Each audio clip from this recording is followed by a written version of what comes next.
Sawadee-ka. Hello and welcome to Daily Wisdom, Walking the Path with the Buddha.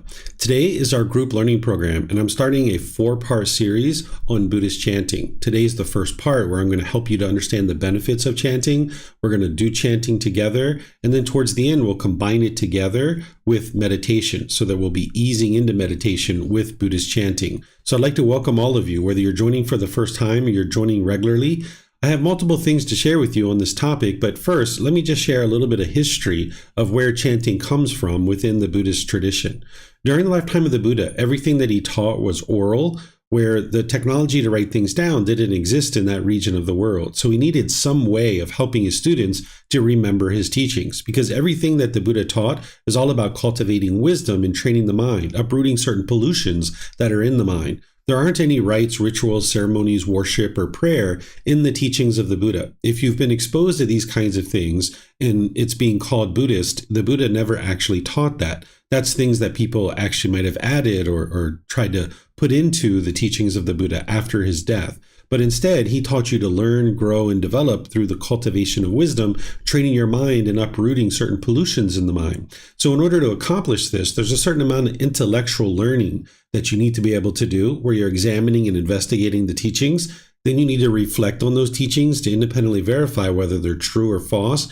Then you need to practice the teachings, integrating them into your day-to-day life. So 2,500 years ago, during the lifetime of the Buddha, in order to do that intellectual learning and examination and investigation, you needed to be in the presence of the Buddha to be able to hear his spoken words, but then you needed to remember those so that you can then reflect on them to independently verify the truth, and then you could actually start practicing the teachings. So since the technology didn't exist in order to write things down, they used chanting or reciting the words of the Buddha in order to commit the teachings to memory so that now they could remember the teachings. Because the Buddha would travel around all over that region, and you might only be with the Buddha for one day a week or a few hours a week or maybe even a few hours a month. So you needed to be able to remember his teachings when you were off on your own to be able to then practice his teachings. So they used chanting, the oral recitation of his words, in order to be able to then remember the teachings. So during the lifetime of the Buddha, people would have known what each individual word meant. Today, people don't necessarily know what the words mean. I have the English translations of the chants that I share. And sometimes when people don't know something and it becomes kind of mystical or magical, there isn't anything mystical or magical with chanting. There's no amount of chanting that's going to lead to any beneficial result in terms of like your girlfriend coming back to you or boyfriend coming back to you or becoming wealthy or having a long life or any of these kinds of things. Instead, the origins of chanting was to remember the teachings. But there's surely benefits in chanting, and that's why I've always done chanting, and that's why I teach chanting, because there's plenty of benefits associated with chanting. But it's just important to understand the origins of chanting within the Buddhist tradition so that you understand that there isn't anything mystical or magical with it, that this isn't a rite, a ritual, or a ceremony, or worship, or prayer, or anything like that.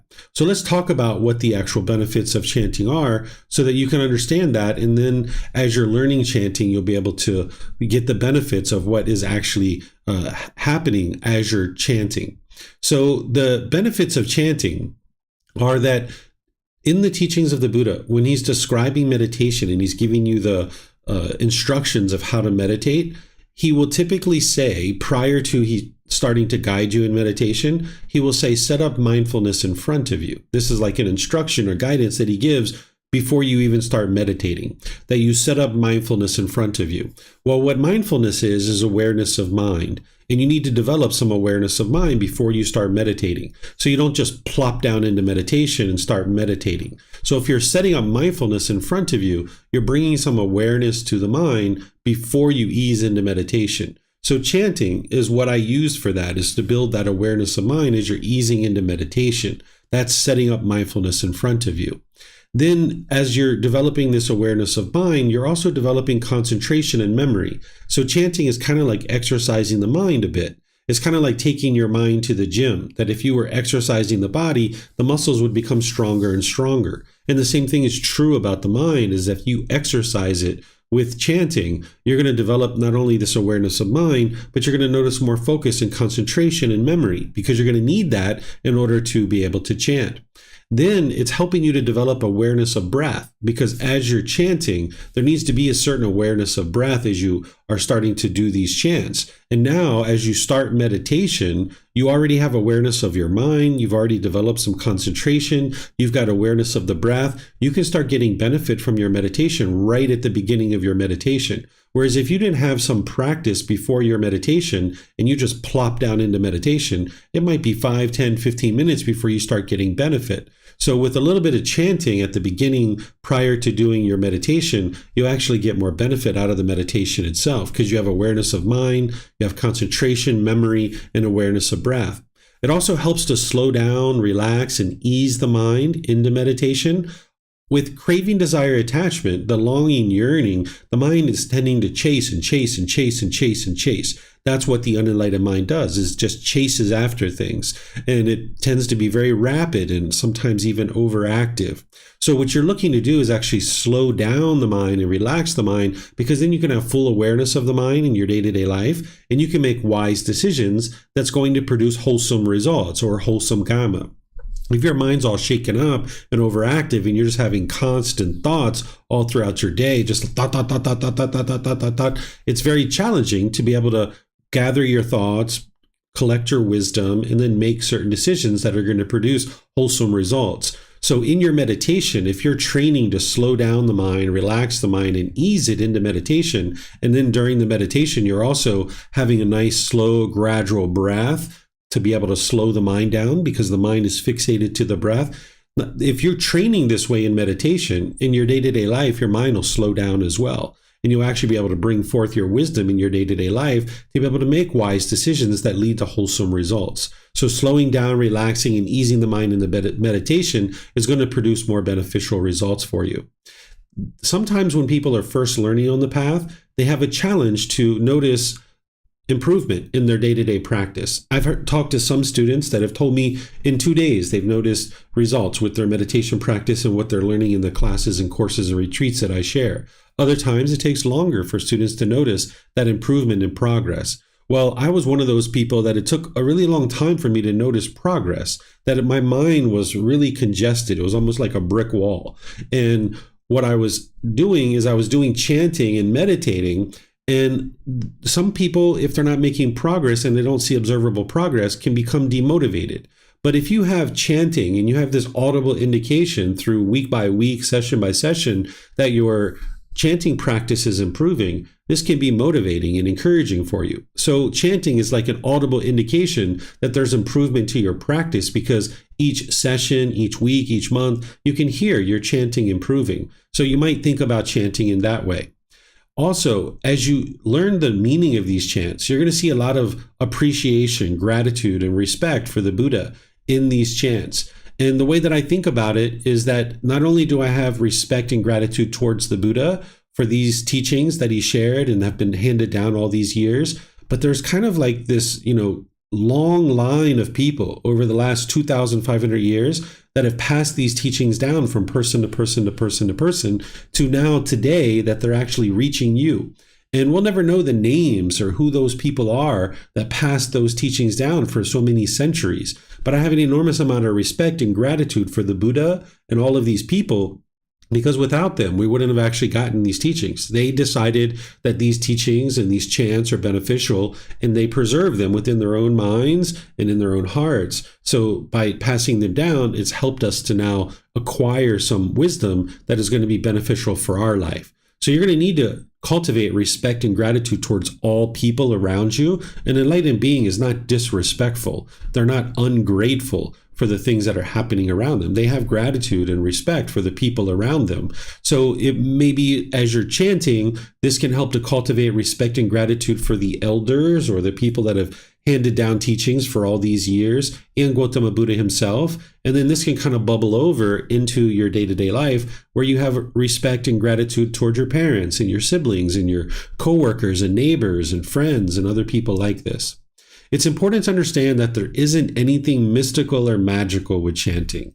as I shared, that sometimes when people know the least about something and they know very little about something, it kind of takes on this mystical or magical approach where people might think that, if you chant this special chant, you're going to get your boyfriend or girlfriend back. Or if you chant this special chant, you're going to get wealthy. Or if you chant this special chant, you're going to instantly get to enlightenment. Well, if there was something like this that existed in the world, it would have spread like wildfire by now. If the Buddha created something 2,500 years ago, that if you chanted, you would instantly get wealthy, that would have spread through the humanity instantly, right? Because think about it, you go to a really nice restaurant and you have a great meal and have good service, you probably tell 3, 4, 5, 10 different people about it, right? So if somebody had a chant that would instantly produce wealth or some other beneficial result like that, then that would have spread like wildfire. We've had 2,500 years for this to be able to spread. So oftentimes people are believing these kinds of things, but it's not actually true.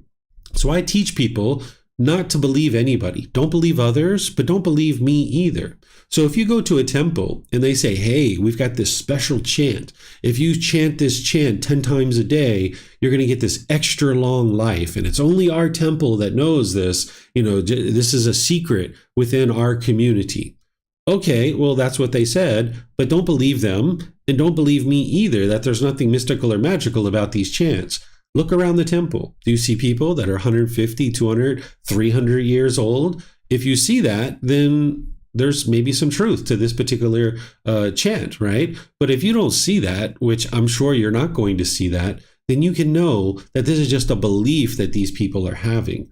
Right? So sometimes people believe these things and you're not interested in belief. By the time you get to enlightenment, you can see the truth for yourself. And there's no amount of words that you can recite in a chant that's going to magically produce some kind of benefit, because everything that you're experiencing in life is based on cause and effect, or action and result, the natural law of karma. If you would like to be wealthy, you're going to need to acquire wisdom and you're going to need to go out into the world and produce that wealth. If you would like to have a long life, you're going to need to make wise decisions about how you care for this body and this mind to be able to produce a long life. If you would like to get your boyfriend or girlfriend back, you're going to need to have a certain conversation and talk and have discussions in order to be able to accomplish that goal. There's no amount of chanting that's going to produce those kinds of things. So if you hear those kinds of things out there, you can know that it's untrue, but you can also test it for yourself and see the truth for yourself.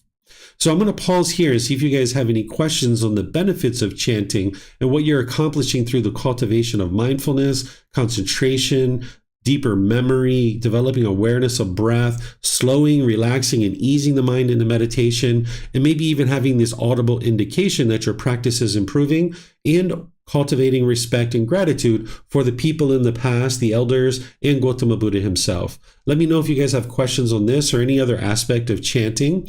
And then what I'm going to do is move into actually teaching you the chanting as part of our class today. If you have questions, you can put that into Facebook, YouTube, or Zoom, or you can raise your hand in Zoom, unmute your microphone, and ask any questions that way.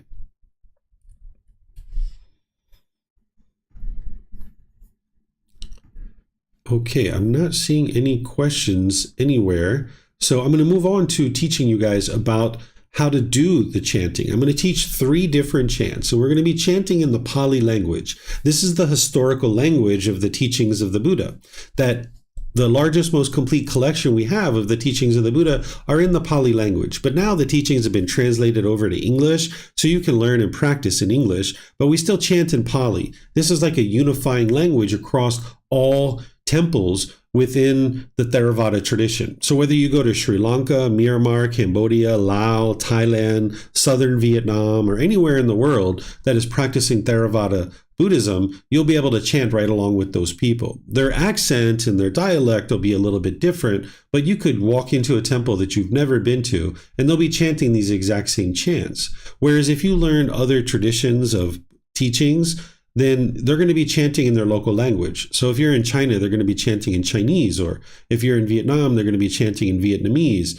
but that's not in the Theravada tradition. That's the Mahayana or Vajrayana tradition and places like that. They're going to be chanting in their localized language. So you're going to need to first learn that language and then be able to chant along with those people. Whereas if you learn how to chant in the Pali language, it's a unifying language that everywhere in the world that practices this tradition of Buddhist teachings, they'll be chanting with this same particular language. So this first chant that I'm going to be teaching you is called the triple gem or the triple jewel. It pays respect to the Buddha, the teachings, and the community. And typically, if you're going to an event in the Theravada tradition, they're going to start it with this chant, because these are the three things that you need in order to be able to get to enlightenment. You need to have confidence in the Buddha, access to his teachings, and you need to be part of a community. If you just had one of these things or two of these things, you wouldn't actually be able to get to enlightenment. So if I had confidence in the Buddha, but I didn't have access to his teachings and I wasn't part of a community, there's no way to get to enlightenment. Or if I just had access to his teachings and I didn't have confidence in him and I wasn't part of a community, I wouldn't be able to get to enlightenment. Or if I was just part of a community and I didn't have confidence in the Buddha and I didn't have access to his teachings, wouldn't be able to get to enlightenment. So each individual event will typically start off with this particular chant because it's so important to have all three of these things. You need to have confidence in the Buddha, you need to have access to his teachings, and be part of a community. Sometimes people misunderstand this word Sangha, which means community. Sometimes people think that it means just the ordained practitioners, and that's what this chant is for. And that's not actually true.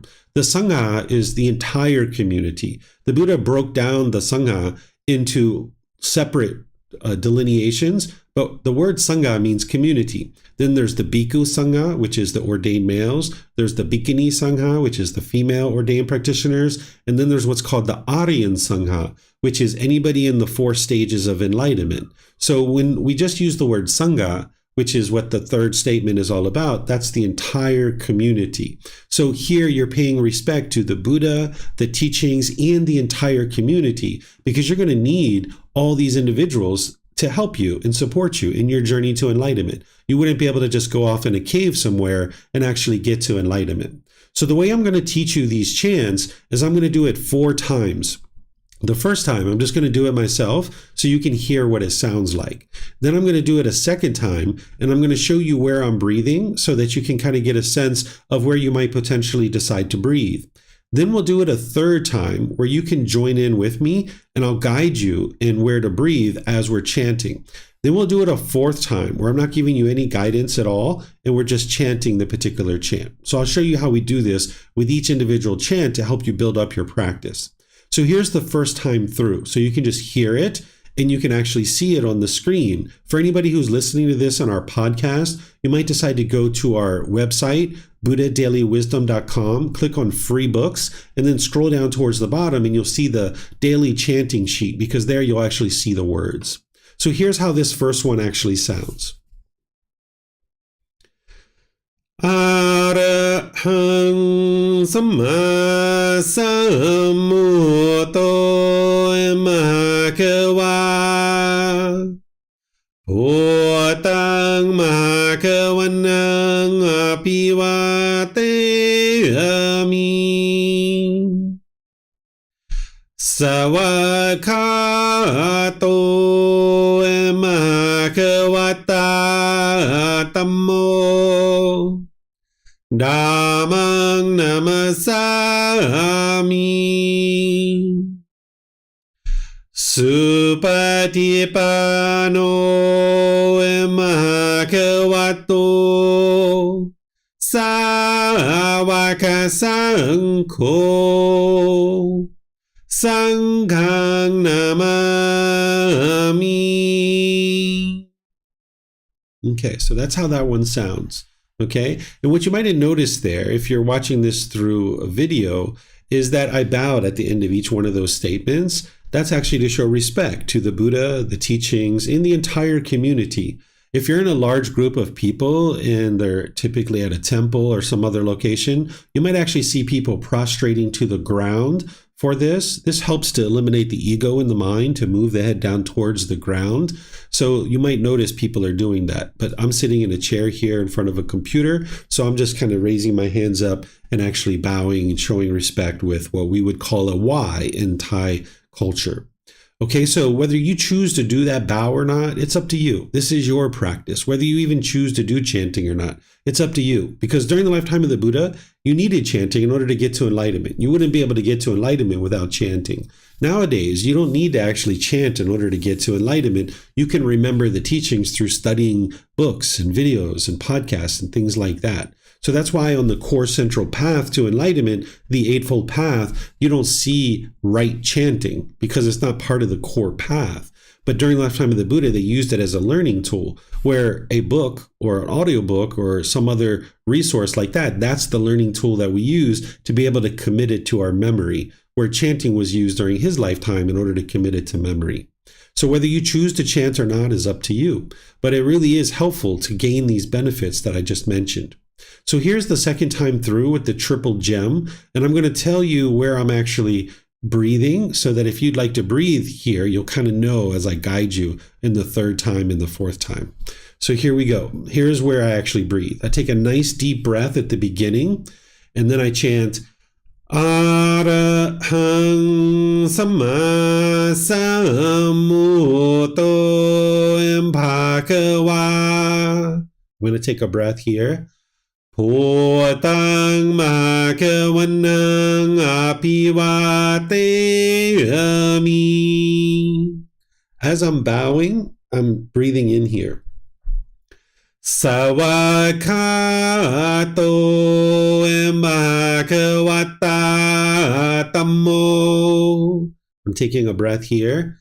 Dhammang Namasami. Again, as I'm bowing, I'm taking in a nice deep breath. Supatipano Bhagavato. Little breath here. Sāvaka Saṅkho. Little breath here. Sanghang Namami. And then again, as I'm bowing, I'm going to take a nice deep breath that eases us into the next chant. Okay? But now let's go through a third time with this, where you have an opportunity to join in, and I will guide you to help you understand where the breath is. Whether you breathe where I'm instructing you to breathe or not is up to you. It's your practice. But this is like a natural pause in the chanting, and it's an ideal place to breathe. So if you'd like to breathe here, you're more than welcome to. But again, it's your practice. You can choose to do whatever you like. Okay? So what you might decide to do is take a nice deep breath here. Arahang Samma Sambuddho Bhagava. Breath. Bhutang Bhagavanang Apivateyami. Nice deep breath here. Sāvakato Bhagavata Tammo. Breath here. Dhammang Namasami. Again, a nice deep breath here. Supatipano Bhagavato. Little breath. Sāvaka Saṅkho. Little breath. Sanghang Namami. And that's where a deep breath is leading into the next chant. Okay? So we're going to do this a fourth time, and now I'm not going to provide any guidance. It's just you in hearing me chant and looking at the words, and now this will help you to transition to be able to chant it more and more on your own. Okay? So if you would like to chant along, you can go ahead and chant along here. You guys ready? Here we go. Arahang Samma Sambuddho Bhagava. Bhutang Bhagavanang Apivateyami. Savakato bhagavata tammo Dhammang namasami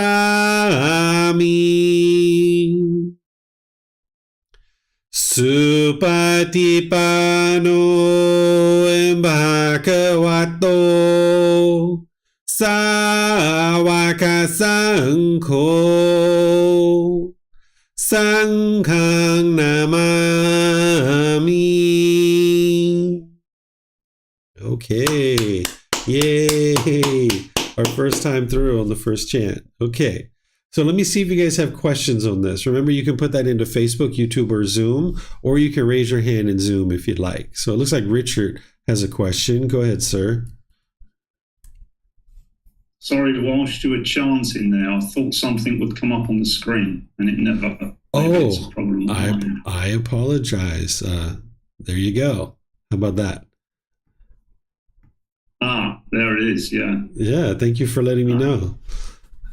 You guys were awfully quiet. I'm surprised you didn't say something sooner. All right. We didn't want to interrupt. Oh, no worries. You're always welcome to let me know. Okay, it looks like Ted or Kristen has a question.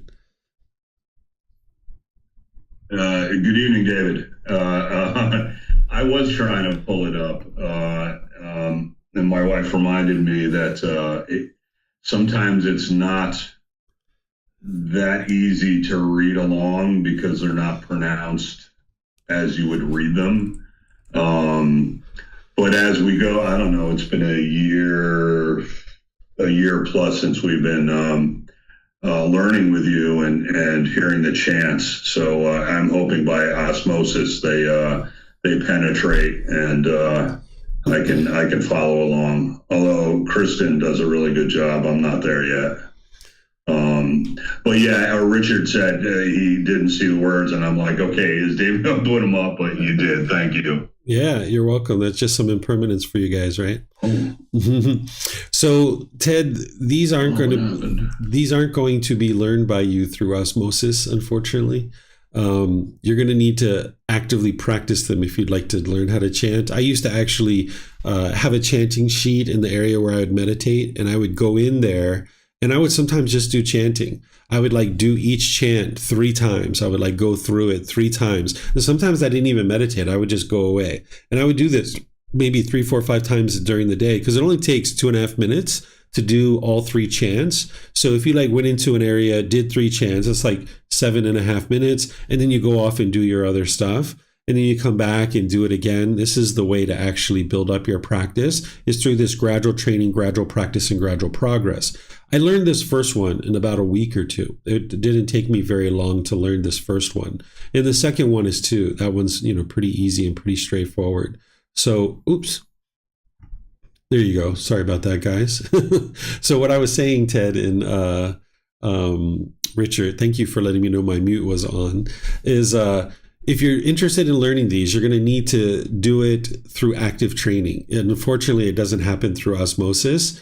One of the things that I had to do is I had to actively practice this by going into the area where I had a meditation area set up, and I would have a sheet there, and I would go in and sometimes chant them 3 times, which would take about 7.5 minutes because each time all the way through all 3 takes about 2.5 minutes. So it took me about 7.5 minutes, and then I would go off and go do something in my day. And then I would come back, 3, 4, 5 hours later, do it again. Then I would go do something and come back. So through this gradual training, gradual practice, and gradual progress, you can gradually learn this. And it took me about a week to learn this first one, 1 or 2 weeks. And then the second one was pretty easy too. So unfortunately, osmosis doesn't work with any of this stuff. You need to actively learn it. So if you are really interested in the chanting, you could practice the chanting by itself the way that I just described. Or also what I was doing when I was first learning chanting is rather than chant it just 1 time going into meditation, I would chant it 3 times going into meditation. So that way I got a little bit of extra practice. So that's just some suggestions for you. And I would even do that on the way out, is practice it 3 times on the way out until I had it committed to memory and I didn't need the sheet anymore. Okay, let me see if we have any questions on YouTube or on Facebook. Don't see any questions there. So let's go into the next chant, which some people find quite a bit easier because it's just one phrase repeated 3 times. And, if you're like growing up here in Thailand and you start mouthing a few words, they're going to start teaching you this. I've seen like 1.5, 2.5, 3-year-old kids that can actually chant this, because as soon as you start mouthing a few words, they're going to start teaching you this chant. So the way that I learned these chants is I actually learned this one first, then I learned the first one, and then I learned the third one. So if you'd like to break it down that way, you might decide to do that. But some people like to just learn all 3 at one time, which is completely fine too. But if you find it challenging to learn all 3, you might break it down like that. So again, I'm going to do it 4 times so that you can hear me chanting this the first time. Then I'll guide you in the second time, showing you where my breath is. The third time we'll do it together and I'll guide you in it. And then the 4th time we'll just do it without the guidance. So here's how this one sounds. Namo Tassa Bhagavato Arahato Samma Sambuddhassa. Namo Tassa Bhagavato Arahato Samma Sambuddhassa. Namo Tassa Bhagavato Arahato Samma Sambuddhassa. Okay, so this is the second one. I refer to it as the Namo Tassa. I'm sure there's another way to refer to it, but this is the second chant that is typically going to be happening at a large event when you get together with other people who are practicing the teachings.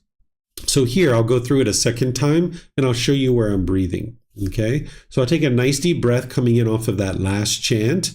And now, Namo Tassa Bhagavato. There's a little breath here.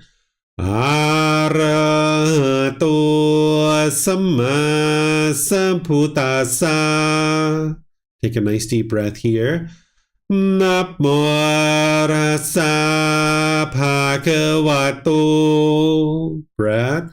Arahato Samma Sambuddhassa. Breath. Namo Tassa Bhagavato. Breath. Arahato Samma Sambuddhassa. Okay, so that's where the breaths are. There's those breaths, and at the end of this chant, there's a nice deep breath going into the next one. Okay, so now we can do it a third time where you guys are welcome to join in. And now I will guide you in where the breaths are. Okay, so nice deep breath here. Namo Tassa Bhagavato. Breath. Arahato Samma Sambuddhassa. Breath. Namo Tassa Bhagavato. Breath. Arahato Samma Sambuddhassa. Breath. Namo Tassa Bhagavato. Breath. Arahato Samma Sambuddhassa. And then there's a deep breath there going into the next one. Okay? So now we'll do it a 4th time where there won't be any guidance. It'll just be us chanting. Okay? So here we go. Namo Tassa Bhagavato. Arahato Samma Sambuddhassa. Namo Tassa Bhagavato. Arahato Samma Sambuddhassa. Namo Tassa Bhagavato. Arahato Samma Sambuddhassa. Okay. Clap it up for everybody who's out there chanting. Okay. All right. Do you guys have any questions on this chant? Anything you guys would like to ask? Okay. It looks like Richard might have a question, and maybe Ted and Kristen too.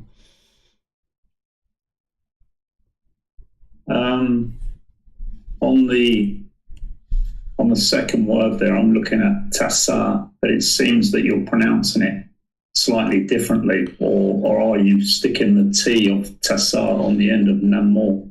Namo tassa. Tassa. Okay. Yep. Yeah, this is the challenge is we're using English characters to represent an oral language that didn't even have a script, right? So that's one of the challenges that we have here. Yeah. Okay. Thank you. Yeah, you're welcome. So it looks like Ted and Kristen. Good. Hi, Teacher David. Is it sort of common to sort of get a little lightheaded when we're chanting sometimes? Is it just because I'm not taking a big enough inhale, or I'm taking too big of an inhale?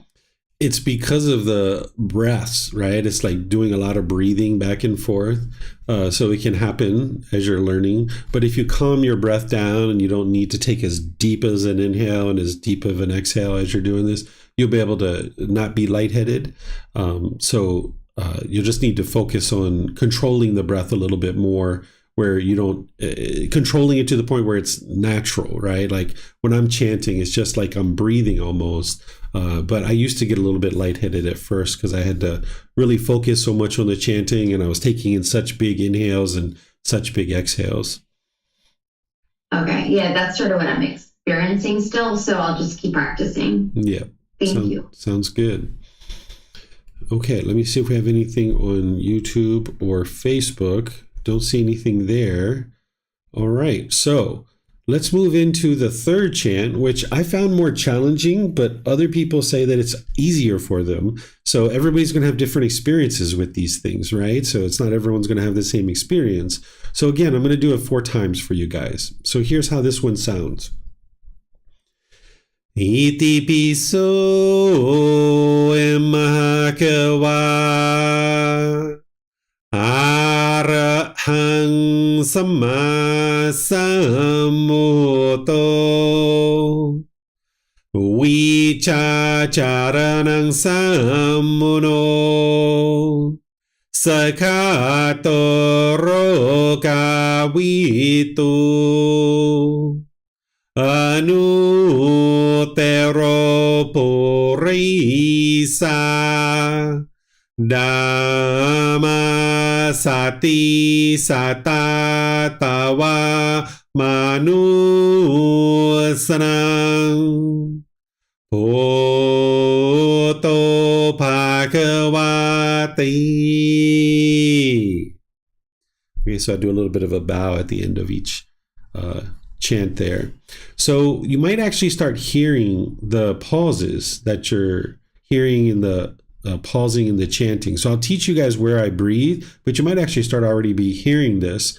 And again, you don't have to breathe here, but this is just an ideal place to breathe because there's a natural pause in the chanting. So what I do is I take a nice deep breath here and I go Iti piso embhakawa. There's a little breath here. Arahang samma sambuddho. Big breath here. Vicacaranang sammuno. Little breath here. Sakhato rokavitu. Little breath here. Anutero purisa. Breath here. Dhamma sati satatawa manusanang. Little breath here. Bhoto bhagavati. Okay, so that's where I tend to breathe, because there's a natural pause there in the chant.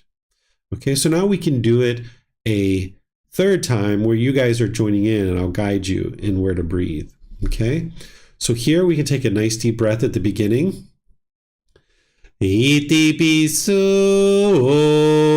bhagava. Breath. Arahang sama sammuto. Breath. Vichacharanang sammuno. Breath. Sakato rokavitu. Breath. Anutero purisa. Breath. Dhamma sati satatawa manusanam. Breath. Bhutto bhagavati. Okay, so that's where I'm breathing as we go through. Okay, so now we can do it a fourth time where I won't guide you in the breath. We can just do it, and you can kind of start building your memory here. Okay, so here we go. Iti piso bhagava.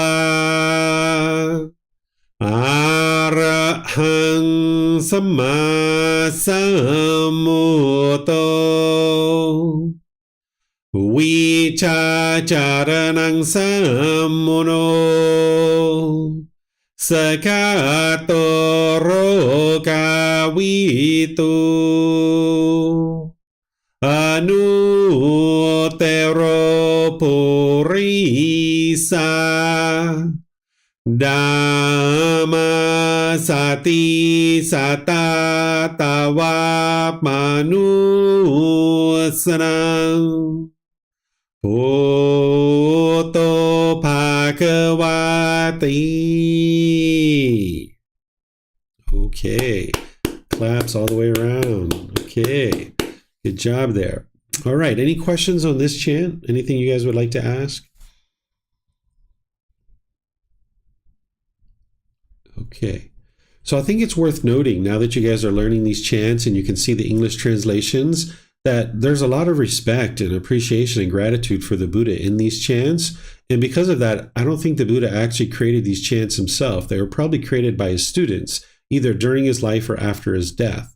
Because a Buddha wouldn't walk around and say, here, chant these chants to me, out of respect to me. Let me teach you how to respect me through chanting to me, right? So the Buddha wouldn't have done that. But if you learn from a teacher how to move from this anger and sadness and frustration and all those other discontent feelings to the peace and joy, which is a permanent mental state, and this teacher didn't want anything from you or expect anything from you, you'd probably have a lot of respect and gratitude for that person too. So that's where I suspect that these chants actually came from, is from his students. So these chants, while they have this meaning behind it, and it can help you to cultivate gratitude and respect for the Buddha, it's important to understand that the Buddha didn't give these to his students and say, here, chant these to me, or else I'm not going to teach you, right? It's not that kind of thing at all. It's that something that people choose to do out of respect and gratitude for him. So I saw, Richard, you had your hand up there for a moment. Did you have a question?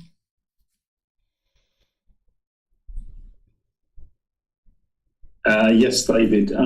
Whereabouts on the main website can I find the chants? Yeah, if you go to buddhadailywisdom.com and you click on free books, then from there you scroll down towards the bottom and you're going to see the daily chants there. And it's a one-page, kind of two-sided, just like we have at the temple, where you can print it one side and the other side, and you can just have it with you in your home or wherever you choose to meditate most frequently, and it'll help you to be able to chant.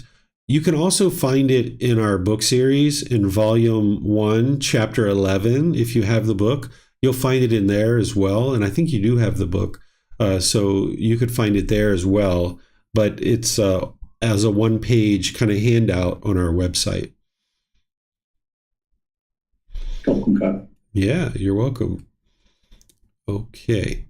All right, so here's what I typically do at this point is I invite you guys to chant all three together. all the way through, from the beginning all the way to the end. And this will be good for those of you guys in Zoom because you guys didn't see this first one when I was teaching it to you. So this will be good for you guys to walk through it. So if you guys would like to walk through this and chant it all together from Arahang Sama Sambuddhassa to Namo Tassa to the Iti Piso, we'll put them all together in one swoop, right? 2.5 minutes of chanting with no guidance whatsoever. Okay? You guys game? Everybody's game? Okay, let's do it. All right? All right, here we go. No guidance at all. Arahang Sama Sambuddhassa Bhutang Mahakavanang Apivateyami Savakato Bhagavata Dhammo Dhammang Namasami Supatipano Bhagavato Sāvaka Saṅkho Sanghang Namami Namo Arhasa Bhagavato Arahato Sama Sambuddhassa Namo Arhasa Bhagavato Arahato Sama Sambuddhassa Namo Arhasa Bhagavato Arahato Sama Sambuddhassa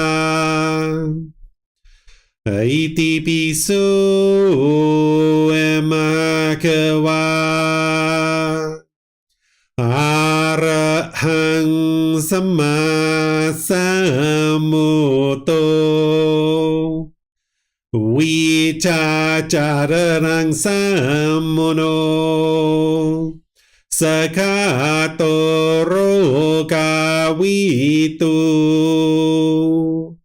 Anutero Purisa Dhamma Sati Satatawa Manusarang Bhutto Bhagavati. Okay. Yay, one time through. Okay. Congrats to you guys. All right. Any questions at all on any of the 3 chants? Let me see. Don't see any questions on Facebook or YouTube, and I don't see, oh, there's one from maybe Ted or Kristen. David, you said that this is a kind of a universal chant in the Theravada practice of Buddhism. Yes, that's correct. You'll have a slight difference in dialect in the way that people are pronouncing it. So like if you go to Sri Lanka, instead of Arahang Sama Sambuddho, which is what you hear in Thailand, it's Arahang Sama Sambuddho, right? So there's a slight difference, but if everybody's chanting together, it'll all blend together because there's not just one way to chant, right? Because that would be permanence. We understand the universal truth of impermanence. So there's going to be slight variations in pronunciations. Thank you. Even here in Thailand, by the way, like temple to temple, if you go to one temple and then as you know here in Thailand, like right next door is another temple, you can have slight difference in chanting because the master teacher at each temple is different. So people are going to chant however that teacher is chanting. So this would be considered like a Thai dialect, the way that you're chanting here, because I heard this from Thai people and that's how I picked it up. Okay. I don't see any other questions anywhere. Okay, so what I would like to invite you guys to do now, if you'd like, is we can combine this chanting with our meditation, where you guys have been maybe meditating with me in the past, and I've been doing the chanting and then guide you in the meditation, and then we meditate and then come out with the chanting. But now we can put it all together now that you've learned this. So if you'd like to do that, we'll chant on the way into meditation. Then I will guide you during the meditation for a brief period. There'll be a period of time where it's just quiet and we're all meditating together. Then we'll come out of the meditation with some more chanting. And that's where you can learn how to go in and out of your meditation with chanting, and you'll get more benefit out of the meditation itself. So if you'd like to take a meditation position, either seated, lying, or standing, these work really well for online learning. And we can do these chants on the way in, and then I'll guide you once we get into the meditation. And then after the meditation, we can come out of the meditation with more chanting as well. Arahang Samma Sambuddho Mahakawa Bhutang Mahakavanang Apivateyami Savakato Mahakavata Dhammo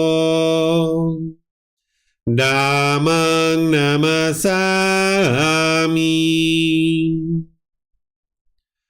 Supatipano Bhagavato Sāvaka Saṅkho Saṅghang Namami Namo Tassa Bhagavato Arahato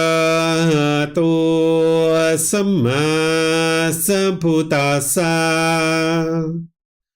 Namo Tassa Bhagavato Arahato Samma Sambuddhassa Namo Tassa Bhagavato Arahato Samma Sambuddhassa Iti Piso Bhagava Arahang Samma Sambuddho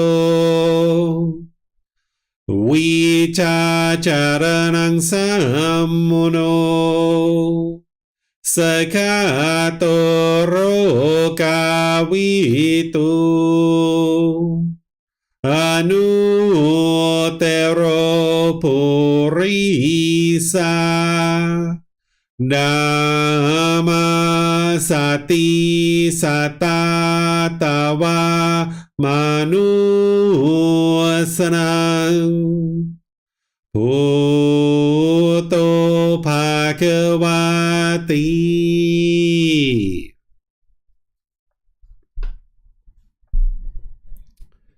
Okay, with the lower body and hands and arms comfortable, and the upper body erect. Just close the eyes and start breathing in through the nose and out through the nose. Here you're just looking to establish the breath, a nice, natural, steady, consistent breath. Not forced or controlled, just a gradual inhale through the nose, experiencing the full breath. And then, when you're ready, exhale out through the nose. Breathing in and out. Breathing in and out.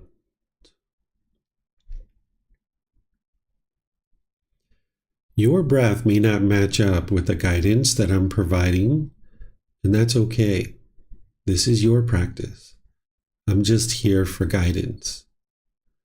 You can use this voice as a reminder that whenever you get to the next inhale, breathing gradually through the nose, developing a nice, natural, steady, consistent breath. And then whenever you're ready, exhale out through the nose, experiencing the full breath. Breathing in and out. Breathing in and out.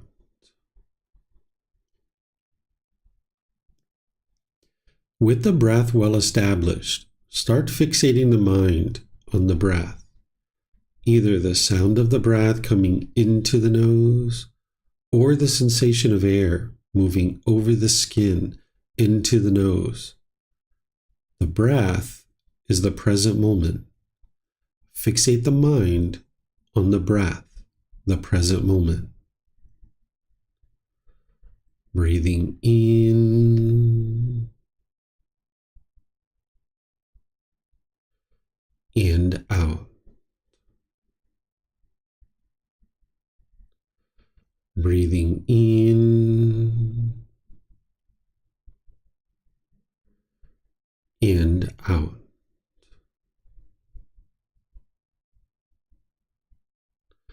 With the mind fixated on the breath, whenever you notice that it moves off the breath, cut that off, let it go, and come back to the breath, the present moment.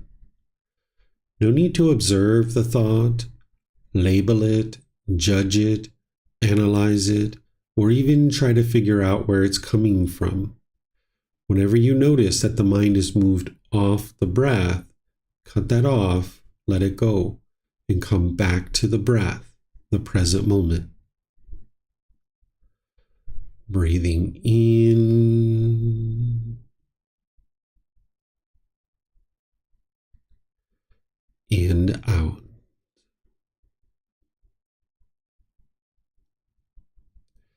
Breathing in and out.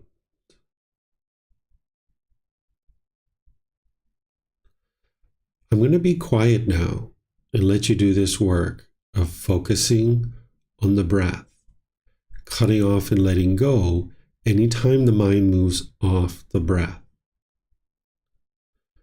You have nowhere to go. There's nothing to do. No one needs you right now. This is your time to focus on the breath. Breathing in and out.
หังสัมมาสัมพุทโธมหาวาพุทธังมหาควันหังอภิวาเทมิสวากขาโตมหาควตาธัมโมธัมมังนามัสสามิสุปฏิปันโนภะคะวะโตสาวกสังโฆสังฆังนามามินะโมตัสสะภะคะวะโตอะระหะโตสัมมาสัมพุทธัสสะนะโมตัสสะภะคะวะโตอะระหะโตสัมมาสัมพุทธัสสะนะโมตัสสะภะคะวะโตอะระหะโตสัมมาสัมพุทธัสสะอิติปิโสภะคะวะอะระหังสัมมาสัมพุทโธวิจาจารณังสัมมุโนสกาโตโรกาวิตุอนุเตโรภูริสาดามาสติสตาตาวามานุสนังพุทโธภะคะวะติ Okay, if you guys would like to slowly make your way out of meditation, what I'm going to do is just open up to any remaining questions that you guys might have, whether you're in Facebook, YouTube, or Zoom. You can ask questions by putting that into the Facebook group in the comment section, or if you're in Zoom, you can electronically raise your hand and ask any questions that way.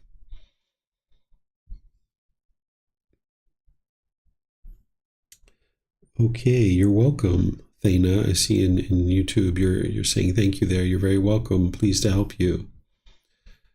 Okay. I don't see anything else anywhere.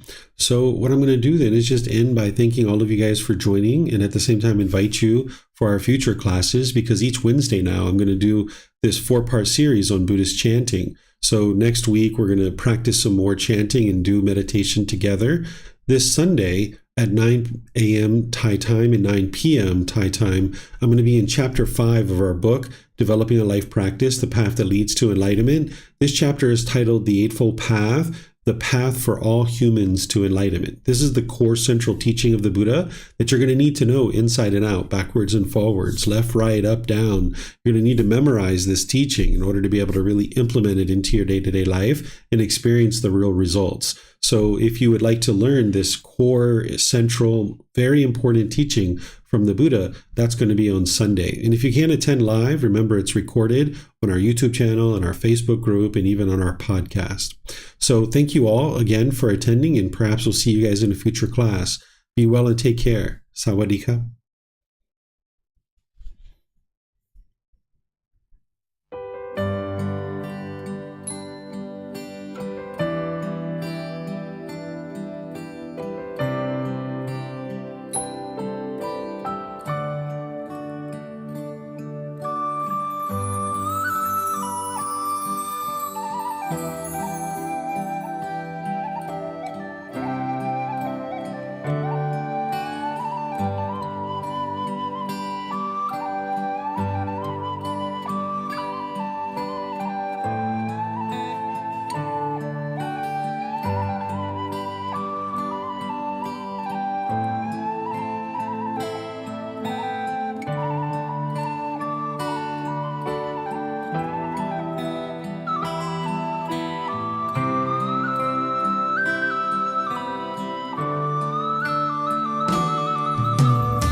Thank you again for watching.